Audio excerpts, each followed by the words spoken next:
or something. Who would buy a prairie dog? They had them in the old. They had them in the old pet shop. Same person who buys. If you're just tuning in, we're talking about who would buy prairie dogs, which is an important biblical concept. Yeah. We have beavers in our pond. They can have all the beavers. The same people who would buy turtles from Wisconsin buy prairie dogs from Nebraska. Okay, let's begin with prayer. Lord God, we give you thanks for gathering us together tonight around your word, and we ask you, Lord, to be present with us and to open your word to us. This we ask in your name. Amen. All right, reminding everybody, we finished Revelation last week, and we are moving on to the lost stories of the Bible tonight. I've got about 15 on my list. We won't make it that far probably, but we'll see. And we're going to start tonight with Judah and Tamar in Genesis 38. The point of this is to talk about the stories that you never hear about in devotionals or church or things like that. The only way you're ever going to hear these stories is if you read the Bible cover to cover, because this is not on anybody's radar, mostly because these stories are either obscene or gross or things like that. But I think they're valuable because I think that everything in the Bible is valuable. And the trick to it is to say, why is this valuable? Why did God do this? This is a really interesting one, I think, Judah and Tamar, that we're going to read tonight. Okay, so Genesis 38. Now, before we start reading 38, pay attention to 37. What's going on in 37? Joseph is betrayed by his brothers. Right, and how does it end? How does 37 end? They find him and No, 37. How does 37 end? Oh. You're jumping way ahead. Oh. Stop reading ahead. He was sold to Egypt by the Midianites. To who? To Potiphar. To Potiphar. Okay, now go to 39. Oh, Potiphar's wife? Yeah. Okay, 39. So right in the middle of the whole Potiphar story, we have this weird little, hey Val, we're in Genesis 38 is where we are. You need a Bible? I got one. Got one? Okay. Wherever you want. Sit where you want. You don't want to sit up front. So we have this weird excursus, and this is why this story is one of my favorites. Is we have a weird excursus in the middle of the Joseph story. So we have Joseph betrayed by his brothers, sold to slave traders, Midianites. They take him to Egypt and sell him to Potiphar. Now, we've all been in Sunday school long enough to know what happens, in Sunday school, even though that was a racy story. Let's see. Oh. These are friends of ours from Seattle who are watching tonight, who are sending me pictures of me on their big screen. I don't look any better. So it's a racy story about how Potiphar's wife tries to lure Joseph into infidelity. Okay, and Joseph resists her and says, "No, I work for your husband. This is not right." And what does she do? Anybody remember the story? Does she tear off his leg? Yeah. She screams rape, and he goes running, and she tells everybody that he tried to rape her because he rejected her, and so they throw him in prison. Okay, and then he ends up in prison, and what does he do in prison? Right, he interprets dreams, and they turn out to be correct interpretations. And then Pharaoh hears about this, right, and gets him out of prison, and he eventually becomes, the Prince of Egypt, right? He becomes the Pharaoh's second in command, and then Marilyn had jumped ahead and told the end of the story, where the brothers are starving, and this is how God works over long years. Okay, the brothers are in Israel still. Well, whatever that area is called at that time, Canaan, Hebron, whatever it was, they're starving to death because there's a famine. Remember, one of the dreams that Joseph interpreted for Pharaoh was the 7 skinny cows and the 7 fat sheaves of grain, and they were going to have 7 years of plenty, followed by 7 years of famine. And so he told the Pharaoh, "You better store up your granaries because you're going to need it." And so the Pharaoh listened to him and stored up. And sure enough, when the famine came, Egypt had all the grain they needed. Okay? I just saw on Facebook recently about the 7 years of famine. I mean, that could have been something that was... Pharaoh's on Facebook? I had no idea. There was a stela, a stone with hieroglyphics on there that we know how to read now, that was found near the Aswan Dam and on an island. It's probably the big island that has all the stuff that they preserved. But anyhow, it talks about 7 years of famine. Did you know about this? I've heard about it, yeah. It talks about this, and it was third dynastic Egypt. So it's really old. I didn't research it or Google anything about it, but it just came up. Very well. So I could don't be. know if that corresponds to Joseph or not, but it actually talks about I would 7 not years. categorically Yeah, we say can't. it. It could have happened. But I think I have heard that historically the 7-year famine is maintained in history, separately from the Bible. Well, that would there be it right there there. was a 7-year That could famine. be it. Yeah. That could be it. About the same time as Joseph. So anyway, so this and Joseph. So Joseph's in Egypt. They got plenty of grain. Joseph's brothers say, "We got to go to Egypt and try." Now they don't know where Joseph is. They think he's dead. You know, they sold him to slavery 30-odd years ago, and they figure he's gone. But so we got to go to Egypt. We hear they have plenty of grain. They go to Egypt, and who do they run into? Joseph, who they sold into slavery and has now risen to be second command in Egypt. Okay, and then begins the whole story of the people of God in Egypt. And it starts out great. They move to Egypt. Joseph's their patron. They're treated wonderfully. And then, of course, Joseph dies. And then the Pharaoh dies. And then other pharaohs come in. And just like with any government, political leaders can change the whole flavor of the country. Okay, I don't ever think that political leaders can control anything, but they can certainly change the flavor. Okay, of the country. You know, it can change. And so the Pharaoh decided this is not good. That we have all these Israelites here in Egypt.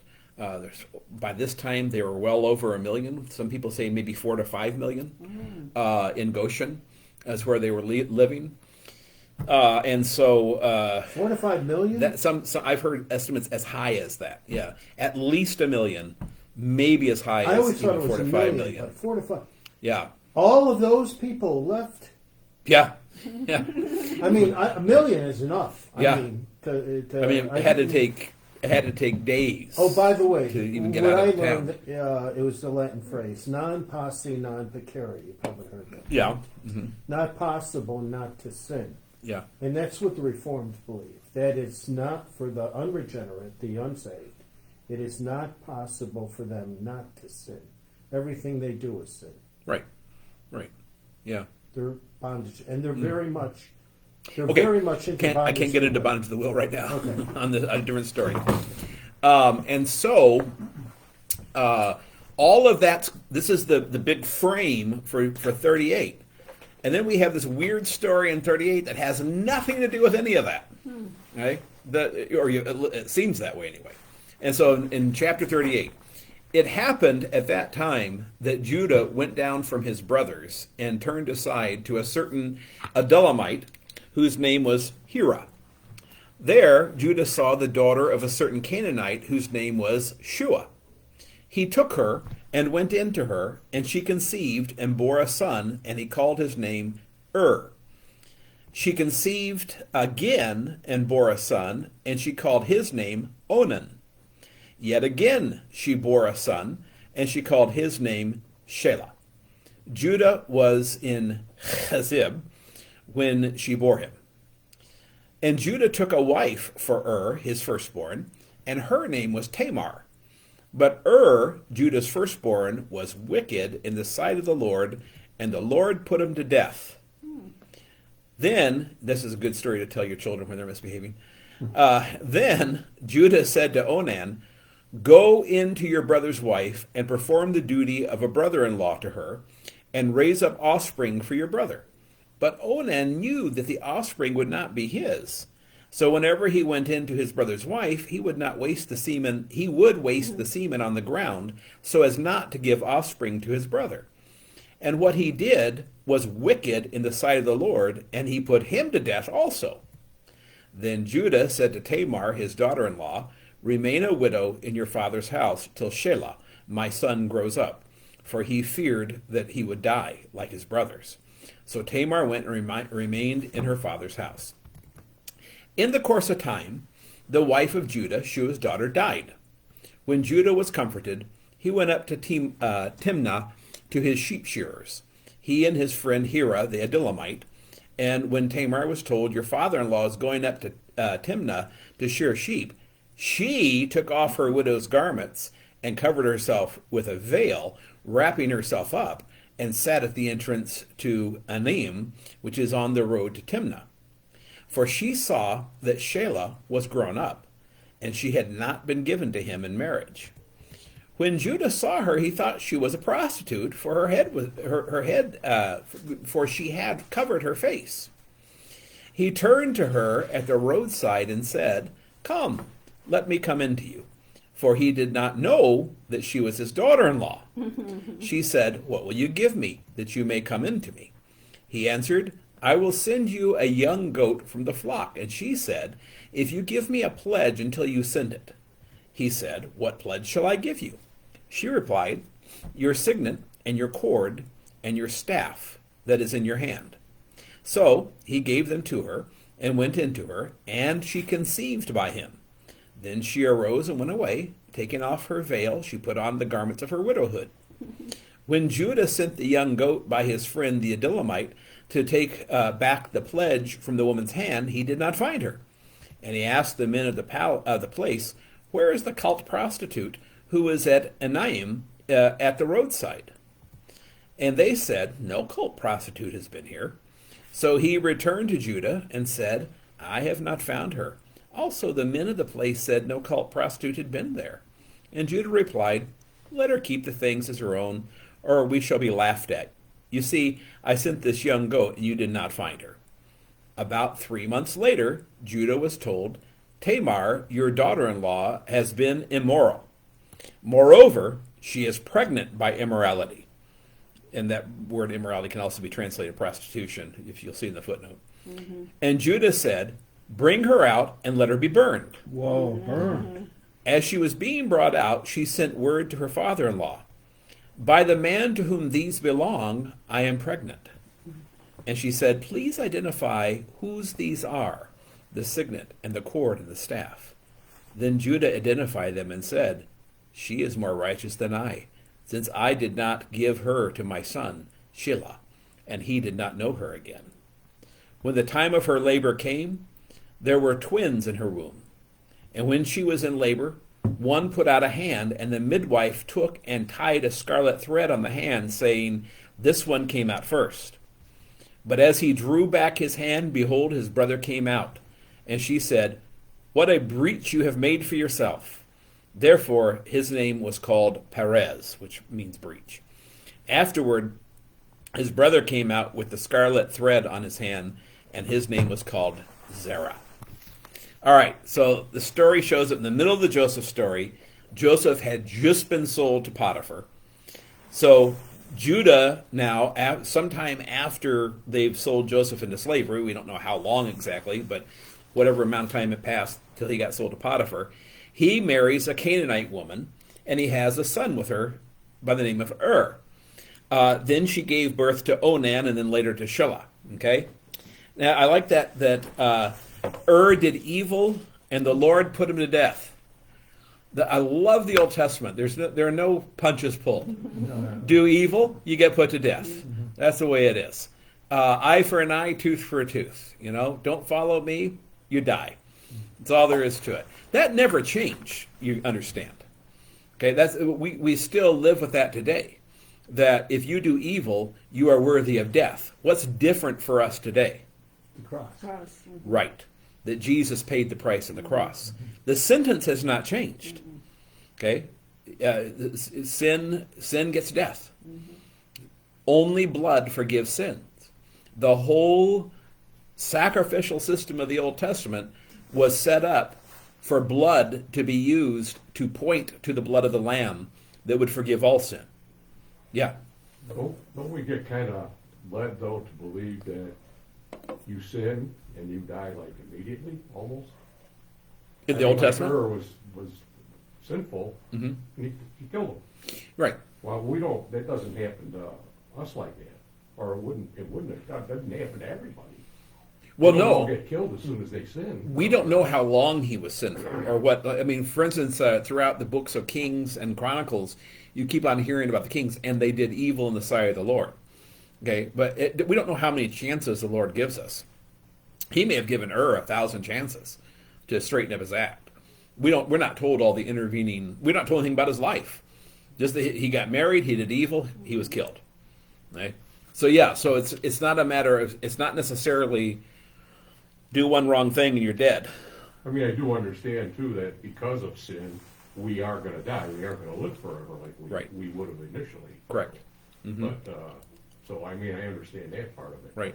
Sometimes you die almost immediately. But we don't, because Christ died for us. For us, right. Right. That's the difference. Is that we're not under that threat anymore because Christ fulfilled the law for us. So when God looks at you, he does not see any sin. I mean, that's so hard. That's why, I mean, I hammer away at that all the time because people have a terrible time hearing it. They just can't hear it. They keep on coming back. It's the yeah, but. Yeah, but I did this. Yeah, but, you don't know the kinds of stuff I've thought. Yeah, but I do. Because it all exists right in here too, it's all forgiven. It's all paid for. When God looks at you, you are covered in white. You are sinless because of what Christ did for you. That's why, as Mark and I were talking about before class, with Luther's bondage of the will, that's why we have the ability to do good. We can say that we seek Christ.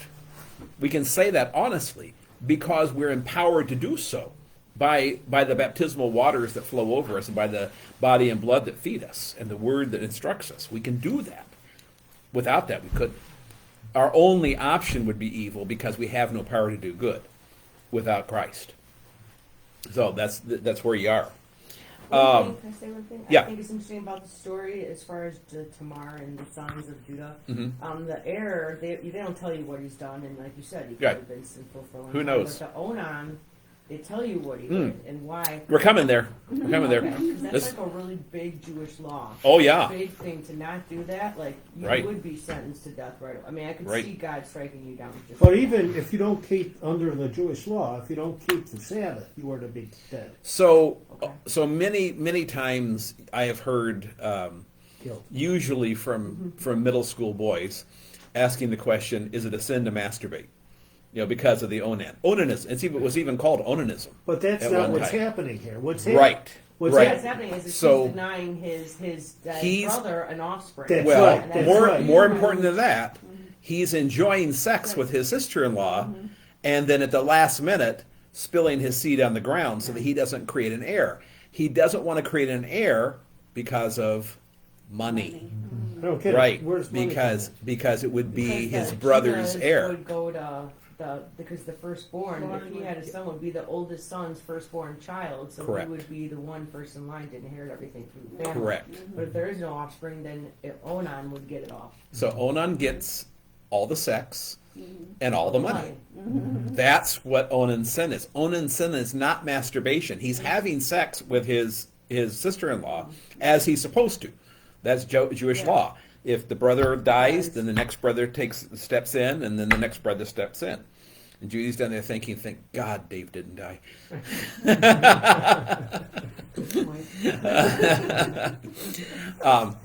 So, Yeah, I mean that's the way it works in the Jewish law of that time. Is that it wasn't Jewish law? It was just the law of the people. It didn't become official law until in Leviticus, but it was the practice of the people. That's how it was to protect families, because if a woman's husband died, she had no legal standing and no money, and her life was either prostitution or begging. Okay, so the brother steps in and makes her his wife, and has heirs, but those heirs legally are his brother's children, because he is standing in for his brother. So it all comes down to sex and money. Okay, that and which, by the way, even to this day, all sex and money. Things don't change much. No, right. So when I was a young pastor, I had my first wedding coming up, and one of the many things, you don't learn many things at seminary because they can't teach you everything. They only have you for 3 years of instruction and 1 year of internship. So you're just not going to learn everything. So I had never thought about marriage counseling. What am I supposed to do with this? I knew what the other pastor did, and I didn't like what he did, because it was really convoluted and complex and long and drawn out, and I knew it wouldn't work on my attention span, so I didn't think it would on anyone else's. And so I called my mentor back at the seminary, and I said, I have a wedding. What am I going to do? And he says, nobody listens to anything you say on the day of the wedding. He says they don't have a clue.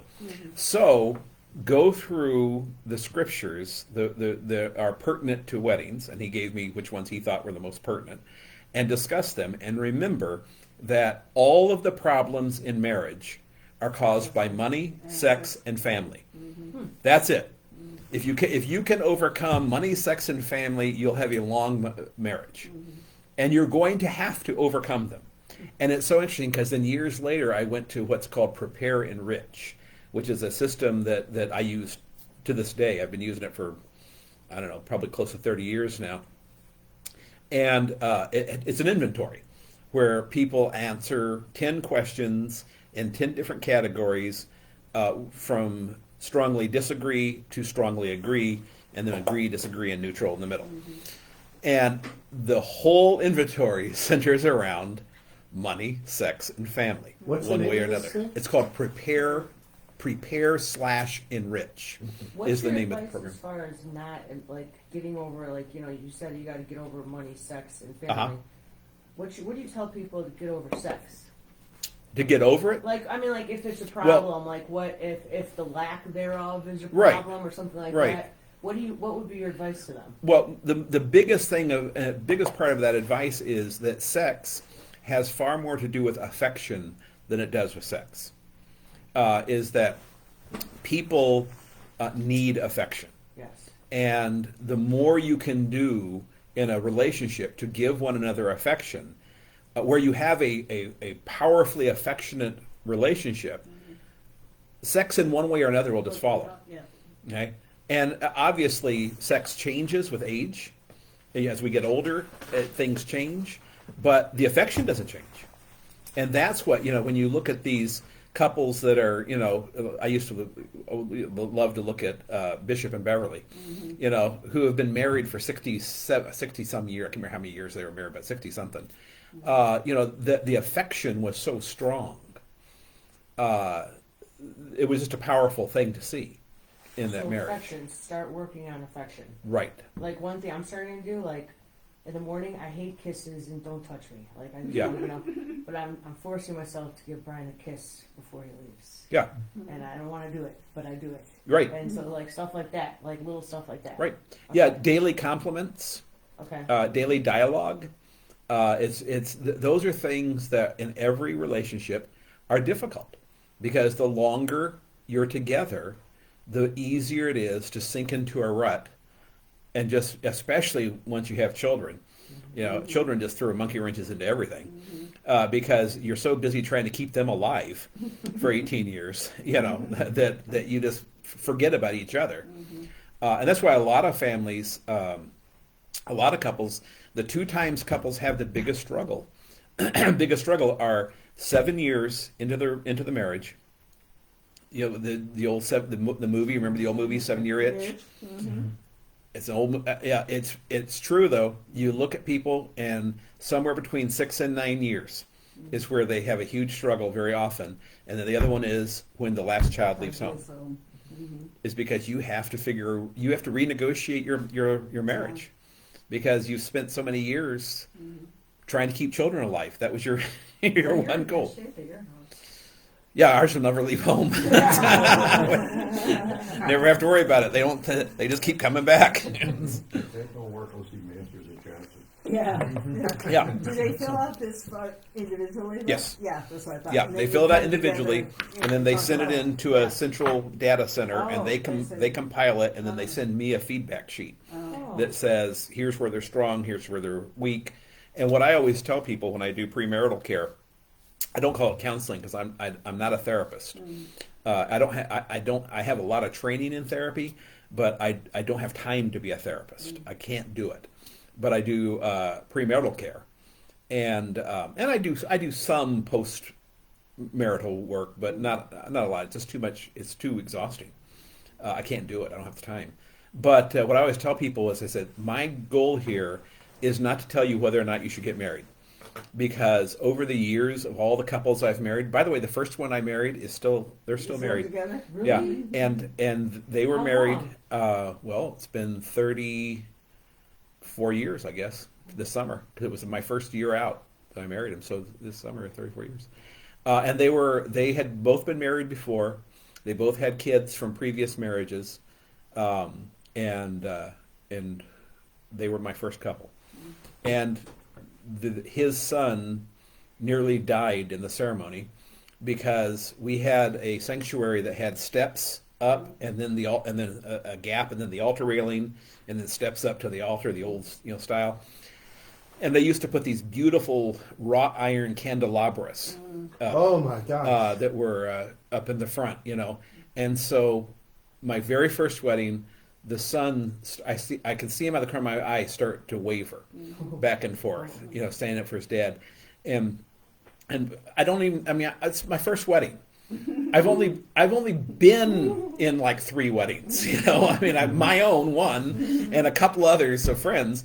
And I'm thinking, what do I do? And I'm going through the service, I'm seeing him waver, and what do I do? Now I know what I would do. I would stop the service, I would tell him, sit down. I always tell them at the church here, where they're on the main level, I say there are seats there are seats there. If I tell you to sit down, go sit down. I don't want to hear anything else out of you, because I don't want to ever experience this again, although I have. And so, but he went over backwards. He hit the candelabra. He surfed down the steps on the candelabra and into the front pew with his head. Yeah. And so now I'm thinking, well, do I switch right to the funeral service, or do I finish the wedding first? What's the protocol here? Yeah. And so, if someone asks you, should I call 911? All he does is yeah. bend their down Yeah. Make the call. I don't know. So anyway, thankfully we had a nurse in the congregation. She ran up and she took care of him, and he lived, and we went on with the wedding. But We went on. No. No paramedics or anything? Right. No paramedics. no, I don't call paramedics. I don't know. The nurse was handling it. Handle it. Okay. She was an ER nurse. She knew what she was doing. Okay. And so marriage, sex, and family. That's and right here in the story of Onan, we see, family, everything. We really all 3. We got the family issues going on with his brother-in-law. We got the money issues going on. That's why he's doing the deed, is because he doesn't want to lose the money. So and then it's all centered around sex. And so that's to this day. Good thing I'll be at Neil's wedding. Sarah says, good thing I'll be at Neil's wedding. In case anyone crashes and burns, we got a doctor in the house. Yeah, good. An anesthesiologist is just what we need. Yes, they're seeing someone's bleeding out on the floor. Call an anesthesiologist. Okay. Onan gets killed by God for his exploits. And Judah tells Tamar to stay in her father's house until his younger son gets old enough. Okay, so there you go. He's doing the right thing. He says, okay, so 2 for 2 have been killed now. Let's try Sheila and see if he can do what he's supposed to do. But he doesn't want to give Sheila away. No. Because he's scared that this Tamar is like, something. She's like a black widow. Yeah. Right. And, yeah, so you can't really blame him. So time passes. We don't know how much time, but Judah's wife dies. He gets over. He grieves. He's going back up to shear his sheep, and so Tamar hears that he's coming up, and so she says, "Okay, well, if I get impregnated by him and I have his sons, then I have to get what? The money. It's all back to money again, Okay, so she dresses up like a hooker. And in those days, apparently, the hookers covered their faces with veils, and that's how you knew that they were hookers. It's interesting; they use 2 different words when Judah is talking about her as a prostitute. He uses the base term, which is harlot. Is really what he says. But then later, his friend says the cultic prostitute. It's sort of like his friend's trying to soften the fact that Judah is hiring hookers. The cultic prostitute. Temple prostitute. Somehow temple prostitutes were not as bad as just base hookers. Because it's religion. It's Right. worshiping God. Right, exactly. And that was always the problem with early Christians, in Rome and Greece, is that they would want to the men would want to go to the temples and worship, and the wives are like, you're not really worshiping. Yeah, we are. We're going through the liturgy. It just happens to include a lot of naked women. I mean, what am I to do? So it's kind of funny to me that they use that his friend uses the nicer term for it. So she conceives and she lets him know that he's the father. Okay. Upon discovering that Tamar had become impregnated and was not married, they intended to carry out what seems to be the local law. It wasn't official Jewish law at this point, because there is no official Jewish law really other than the 10 Commandments. Not even that, just the law written on your heart. Yeah. And interestingly enough, we're talking Old Testament, like Joshua. I mean, the hooker was the one person he saved in the sack of Jericho. Right. So, Yeah. I mean, I don't think Jews had that bad. I mean, I don't know. It seems like they don't have that hatred for prostitutes that, it's not as strong, maybe. I don't know. That's just kind of the feeling I get sometimes when I read these stories. It was... More tolerated. Yeah, prostitution was just a necessary evil in the world. You weren't looked upon as a role model by any means, but you weren't. It was just faced that, hey, her dad died, her husband died, her brothers are dead. It's what she does. That's what her options are, is to be a prostitute. And if you were good enough and knew the right people, then you could get to be a cultic prostitute. And that was a good deal, because you got to live in the temple of whatever god you were serving. You got better food, better clothes, better situations, all that kind of thing, as opposed to being the hooker on the street. So like a harem. Like the temple was kind of like that, like a Yeah, harem. similar. Yeah, But it's similar. it's for all the community. The temple, Yeah, right? it's not the prostitutes. It's not Yeah. for just Not just king. for the king, right? Yeah. So I mean, So you get a better selection. Is what you're saying? like that,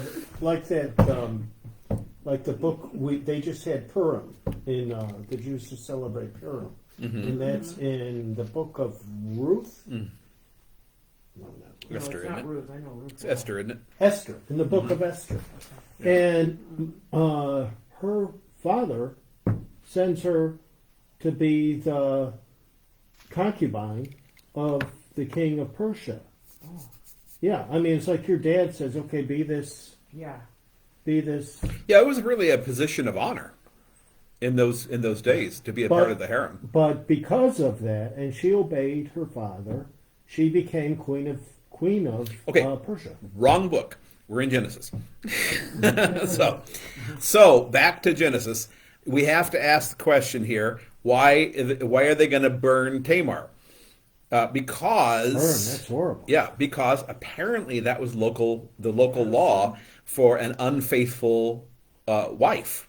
Because remember, she's the widow of and the widow of Onan, and to have sex with her father-in-law, and to do so without being married to him, apparently the penalty is being burned. Okay, so that's what they're going to do. So Judah says, "Well, we got to burn her." Was that before they realized that the father-in-law was the father? Yes. Oh. Yeah, they don't know yet. They don't know yet. No, they just If say he hadn't brought those they're just two telling Judah, "Hey, look, your daughter-in-law, who's the widow of your two older sons, is pregnant. and she's not married. So what do we do?" And he says, "Well, we got to burn her." Yeah. Okay, and so then she says, "Oh, hey, by the way, I happen to have this signet ring and this cord and this staff that I have from the man who impregnated me. Do you know who he might be?" And No, but I Judah, thought she sent that to him like incognito, like so they wouldn't find out that, like, Right. no, something like that. Didn't she send it? she did make a big deal about it. She said it says that. It was like her insurance policy. Let's see. Yeah, but the fact that she didn't do it openly, publicly, she didn't embarrass him, and that's why I think he said, like, you're more righteous than me. Bring her out and let her be burned. As she was being brought out, she sent word, we don't know how public it was, to her father-in-law, "By the man to whom these belong, I am pregnant." And she said, "Please identify whose these are, the signet and the cord and the staff." And then Judah identified them and said, "She's more righteous than I, and I did not give her to my son Shelah." So we don't know how public it was or wasn't. It does seem like she handled it very nicely. That she just sends the information and says, "Here's who impregnated me," and he looks at the ring and the staff and the cord and says, "Oh, that was me." Okay, and interestingly enough, here Judah repents. He doesn't say, "Well, you shouldn't have trapped me like that," and blah blah blah blah blah. He says, "I put you in a situation by not giving you my son." And it really was a bad situation for a woman to be in, to be unmarried, her father can't live forever, and when he dies, she's going to be on the street. So that's why she is so desperate to do this, to get pregnant by someone in that family, so that she carries an heir, so that she'll be taken care of. Okay, there's no Social Security, there's no Medicare, there's no nothing. Yeah. It is kind of odd in a way that it's such a strict law for her to have been pregnant. Yet at the same time, it was a law that Judah wasn't supposed to be going out and looking for somebody. Well, she was dead. She was dead. His wife was dead. Judah's wife. Yeah, but it wasn't didn't he make it sound like he wasn't supposed to go out and take a prostitute or something like that? He said, wasn't that his main thing for No, saying, I sinned? no. His main thing was that he didn't give Shelah to her, or Sheila, whatever is however you pronounce it. His son. Yeah, that's the main thing, is that he knows that he withheld his son from her. Okay. And it's the going to the prostitute. It's kind of an interesting thing. It's not, going to the prostitute is not seen as big a problem in the Old Testament as some of the other laws, like, I can't remember what they call it. There's a name for the son, and then the brother, and then the next brother. I can't remember what it's called right now, but that's a hard and fast law, and it makes sense if you think about it. If I go see a prostitute, who am I hurting? I'm hurting myself, and I'm hurting the prostitute. Okay, if I withhold my son from the daughter-in-law, I'm destroying her life, the children's lives, everybody. I mean, it's a big ripple. In that law, it destroys families. But the reality is, a lot of things that we look at and say, "Well, that's horrible," are looked at as like, it's just the way life is. It's sort of like slavery, in the Old Testament. It's like, it is what it is. People are slaves, and if you get conquered, then you're going to be a slave. Hey, can I say something about slavery real quick? Sure. if you read the book by Carol Quigley from professor of history, Georgetown, I forgot the name of the book, but it's a history of the world in our time is a subtitle. And he explains that thank God for slavery, because what that did is that kept the conquered peoples from being killed. Right. They became the property of the conquerors, but before slavery was an institution, they would just kill everybody. Much like we've talked about, the difference between the Babylonians and the Assyrians. The reason that God sent Judah, the tribe of Judah, to Babylon was because Babylonians didn't kill you. Whoa. Babylonians made you into slaves, and really the Babylonians were the best kind of taskmasters because they really only took the high level people to Babylon. Yes. And they left everybody else to work the land and to keep on living. Right. Well, that's a great way of, if you have to be a slave, that's a better way to be than the Assyrians, who salted all the fields, killed all the males, ripped open the pregnant women so there wouldn't be any more males born, and took all the wives as concubines. Well, what about the Assyrians conquered Northern Kingdom? They did that all? Yeah. Yeah. Is that in the Bible too? I mean, they did. I didn't know it was so bad with this. Oh, Assyrians were horrible. They were vicious warriors. Yeah. Babylonians, much more practical, much more like the Romans. More important to make money than to beat the people down. The Romans that's why the Romans were so successful, is because they knew how to make money. And they would they would improve people's lives. They would take over. They would build aqueducts and roads. Oh my God! And, and the people who were, because I study a lot of history just for 50 years now. The people who were, in other countries that they loved the Romans. Okay, so I'm not saying the Jews did. The Jews hated them, but well, other the leaders will people did, yeah. loved them. What's it? So now I want you to think about this. We got through part of that. I'm gonna jump to Genesis 39 now. Look at Genesis 39. Now Joseph had been brought down to Egypt, and Potiphar, an officer of Pharaoh, the captain of the guard, an Egyptian, had bought him from the Ishmaelites who had brought him down there. The Lord was with Joseph, and he became a successful man, and he was in the house of his Egyptian master. His master saw that the Lord was with him, and that the Lord caused all that he did to succeed in his hands. So Joseph found favor in his sight and attended him, and he made him overseer of his house and put him in charge of all he had. From the time that he had made him overseer of his house and over all that he had, the Lord blessed the Egyptian's house for Joseph's sake. The blessing of the Lord was on all he had in house and field. So he left all he had in Joseph's charge, and because of him, he had no concern about anything but the food he ate. Now Joseph was handsome in form and appearance, and after a time his master's wife cast her eyes on Joseph and said, "Lie with me." But he refused and said to his master's wife, "Behold, because of me my master has no concern about anything in the house, and he has put everything in charge. He is not greater in this house than I am, nor has he kept back anything from me except you, because you are his wife. How then can I do this great wickedness?" And she spoke to Joseph day after day. He would not listen to her, to lie beside her, or to be with her. But one day, when he went into the house to do his work, and none of the men of the house was there in the house, she caught him by his garment, saying, "Lie with me." But he left his garment in her hand and fled and got out.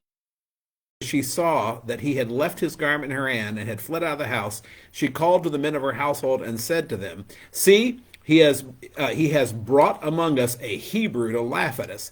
He came into me to lie with me, and I cried out with a loud voice. And as soon as he heard that I lifted up my voice and cried out, he left his garment beside me and fled and got out of the house."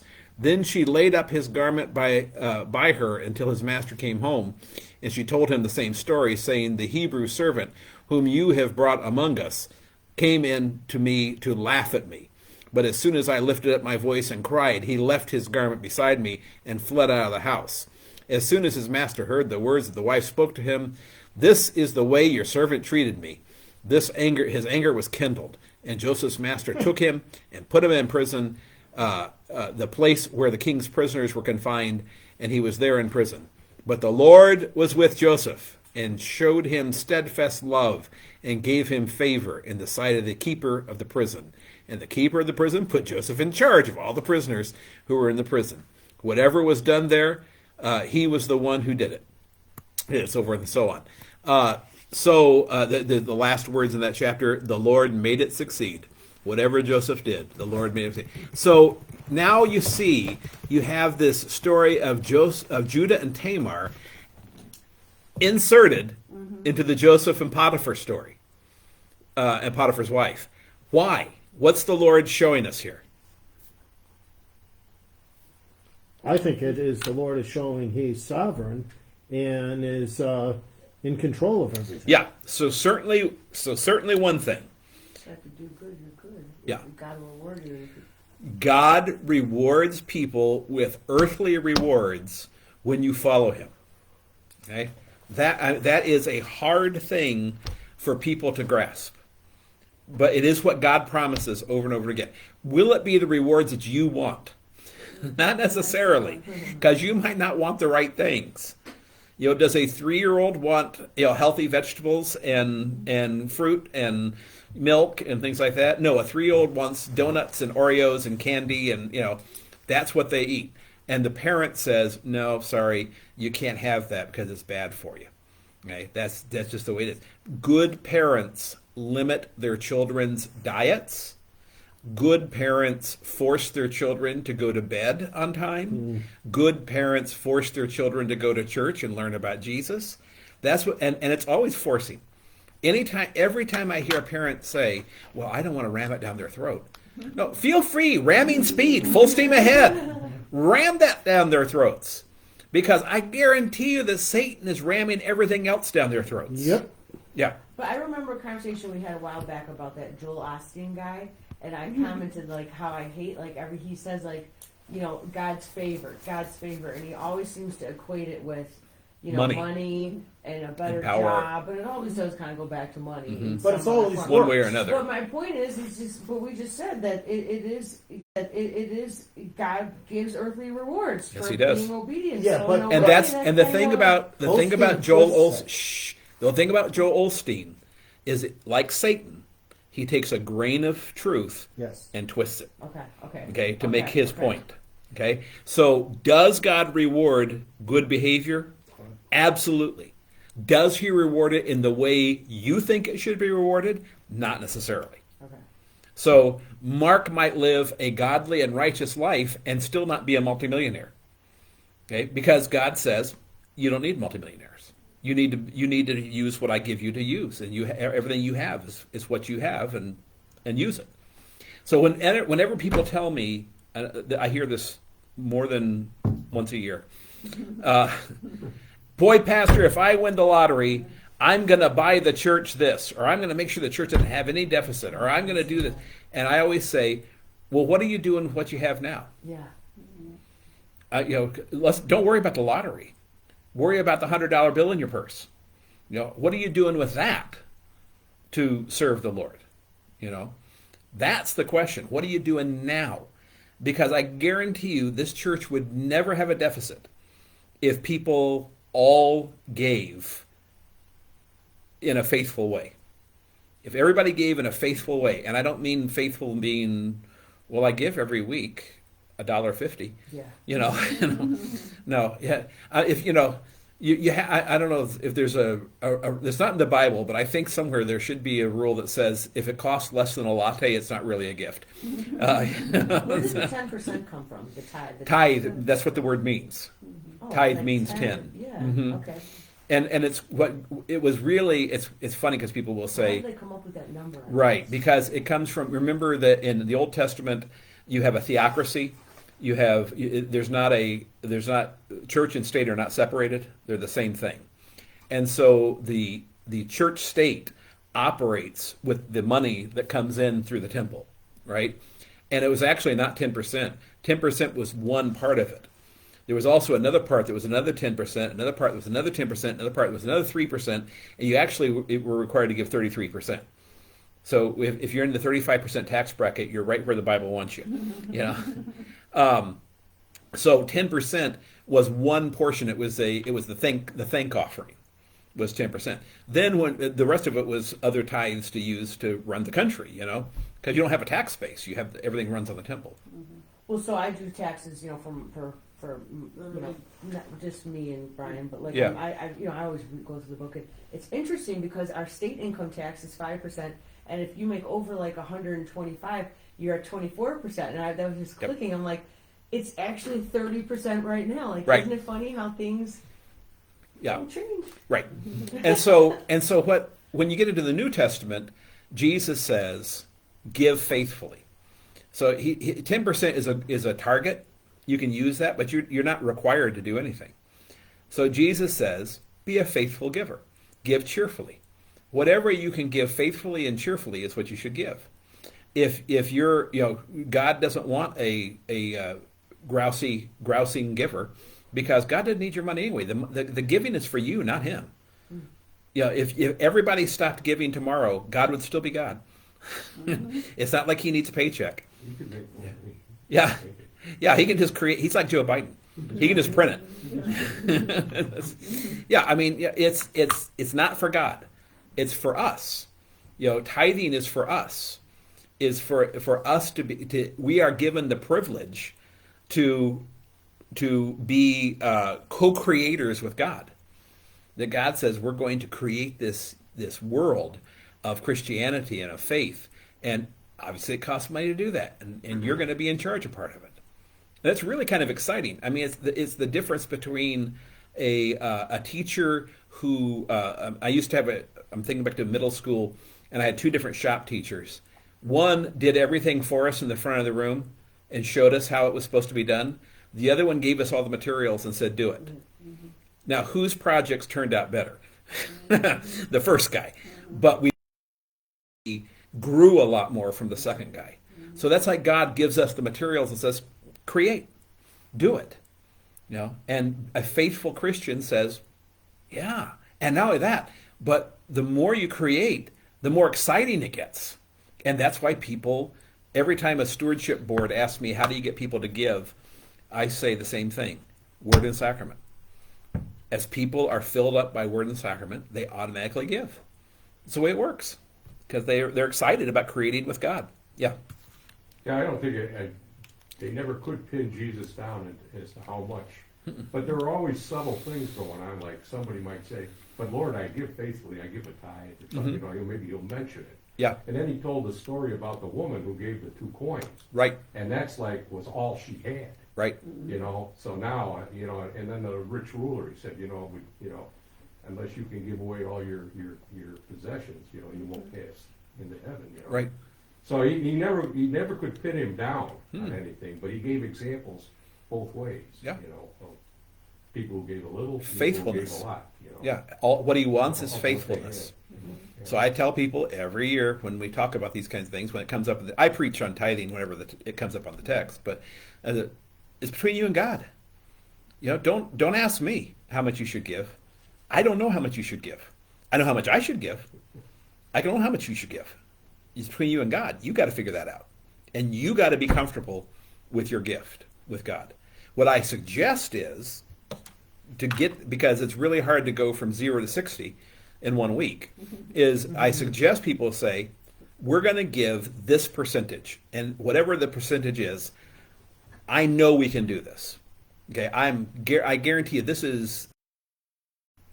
Okay, so if it's 0.5%, if it's 1%, if it's 12%, whatever it is, I know we can do this, and do it. Commit to it and do it, and the next year increase it, and keep increasing it until suddenly you're going to be at 15 or 20%, and you're going to be like, how can I afford to give this much? Because God keeps blessing faster than you can give. You know, my favorite quote from Shannon Johnson in Seattle was one of my parishioners, and she would say, "You can't outgive God. Go ahead and try." Well, There are exceptions to that. There are exceptions to that. I have a friend who he was in debt $15,000. This was 30 years ago. He helped me to move into my condo because he wanted to give a tithe to his church. Well, they never were able to afford a house. He had 3 children. His wife walked in front of a train to kill herself in Glen Ellen and killed herself. Okay, you remember what I said? Yeah. You can't go from 0 to 60 in one day or 1 week. So you But start with They make it works. They made it into works. right. You start You do with this and God will do. You You s- can't make it work. You start with a percentage that you know you can do from what you have right now. So if I make $1,000 a week, and my bills are, all my bills, including food and everything else, are $980 a week, then I know I can do $10 a week. I know I can because that gives me a $10, So, and I figure, okay, what's that? $10 is 1% of 1,000, right? So I'm going to give 1% to God. And no matter what, I'm going to write, every time I get my paycheck, I'm going to write 1% out. I don't know what that is. And I'm going to write 1% out, and first thing. And I guarantee you that after a period of time of doing that, you're going to say, wow, I'm making $1,200 a week now. Now I've got $120 or $220 a week that I can give 2% to God. And then the next year, you're going to say, wow, I'm making $1,500 a week. Well, I can give 5% to God. And you just, every year, increase it. And sooner or later, you're going to find yourself at anywhere from 10 to 20 to 30%, then you're just doing it. And it's God who has done it. He has built all that up. Or you don't. You get to a point where you're at 8% and nothing increases. Okay, then you stay at 8%. Fine. That's whatever it is. It's the point of it is sitting down with God and saying, what can I give you? What percentage can I commit to you? Commitment. That's the word Yeah, right there. commit. That's the important thing. And that's what God wants. God wants commitment.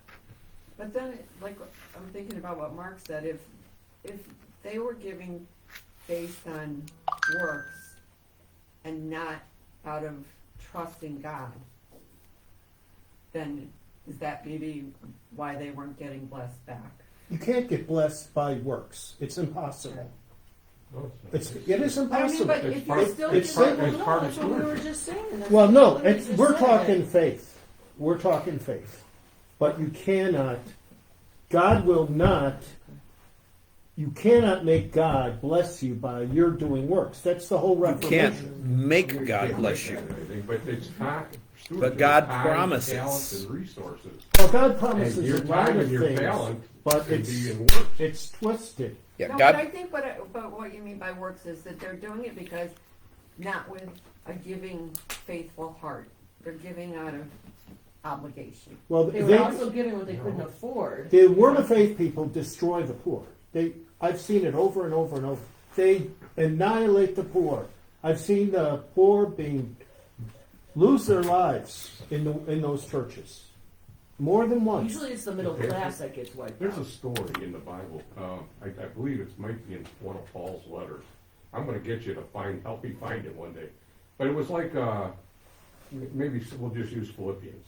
That he was writing to the Philippians, and he had told them what to do with their money. As they started their church, and who do we give to?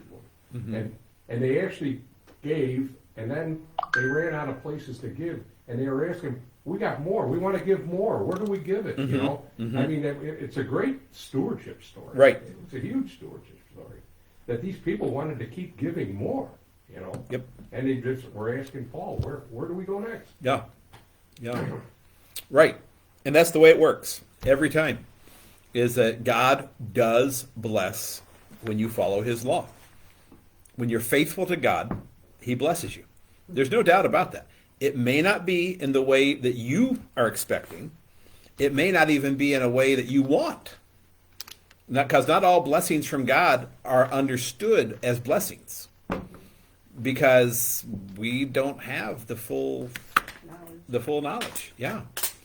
And so we look at that and we say, well, Lord, I'm not sure what you're going to do with this, but I have confidence that you'll do something with it that is going to bless me in the end. Okay? And the juxtaposition of Judah and Tamar and Joseph and Potiphar, Potiphar's wife, whatever, Mrs. Potiphar, whatever her name was, is showing that exactly. Judah follows his own way of doing things. I don't want to give up my son because he might die and he's my last son. And so I know what God says, but we're going to do it this way. Joseph says, we're going to do it God's way no matter what the consequences are. And the consequences are severe. He goes to jail. Yeah. It's not like Joseph gets off. He goes to jail. And then in jail, God blesses him again. And he rises to the top of the jail. And we didn't keep reading, but eventually we know that Joseph ends up back in Pharaoh's court. God will bless righteousness every time, but not in the way you might want. That's the caveat, is that we don't always understand it. And you can't write $100 check and say, okay, God, now I want $1,000 back. Yeah. Right. Doesn't work that way. No, God, that's not, God's not the stock market. It does not work that way. You give to Him, and you expect no monetary reward. Okay? There's going to be rewards, but it may not be monetary. I just what a phenomenal blessing it is that our children all made it to adulthood without some kind of horrendous illness that killed them or left them in St. Jude's for years.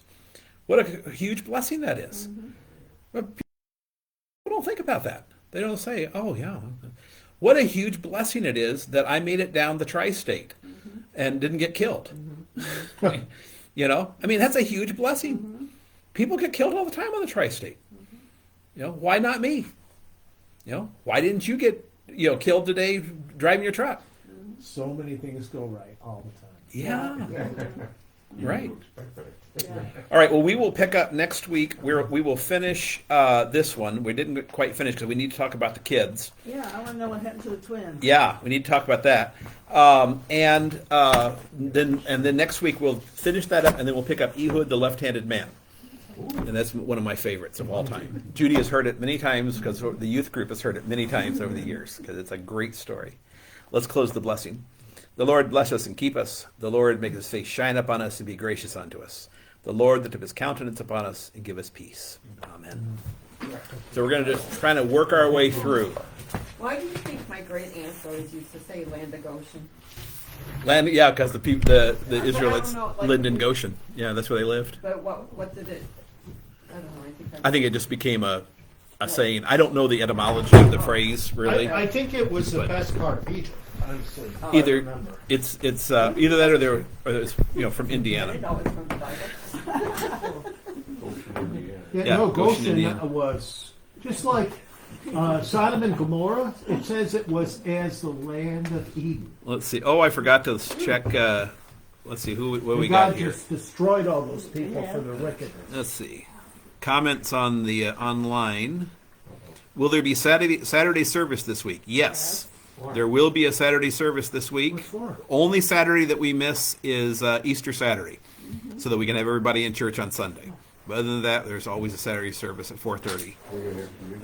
Let's see. All right, I think that's it, and we're going to end the video.